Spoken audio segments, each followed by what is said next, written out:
Guys എൻ്റെ അമ്മ ചൂര സോറി പൊരിച്ചല്ല ഇത് വൃത്തിയാക്കി തന്നിട്ടുണ്ട്. ഇത് നമ്മളിനി പാനിലോട്ട് ഫ്രൈ ചെയ്യാൻ വെക്കുന്നതായിരിക്കും. ഇങ്ങനെ ഗൈസ് എൻ്റെ അമ്മ ഇതിൽ മസാല വെച്ച് തന്നിട്ടുണ്ട്. മസാല ആക്കാൻ്റെ ഇൻഗ്രീഡിയൻറ്റ് ഉപ്പ്, മുളക് പൊടി, മഞ്ഞൾപ്പൊടി, ഗരം മസാല, കുരുമുളക് പൊടി സോറി, പിന്നെ കുറച്ച് വെളിച്ചെണ്ണയും കുറച്ച് നാരങ്ങ നീരും കൂടിയിട്ട് എൻ്റെ അമ്മ ഇതിൽ മസാല തേച്ച് തന്നിട്ടുണ്ട്. ഇനി നമ്മളിത് പൊരിക്കാൻ പണിയിലോട്ട് കിടക്കാം.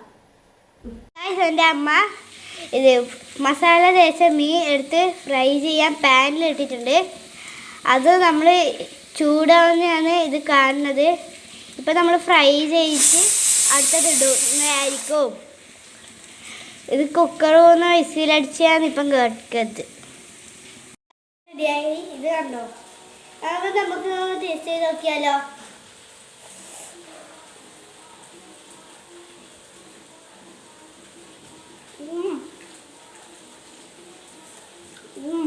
പൊളി സോനം.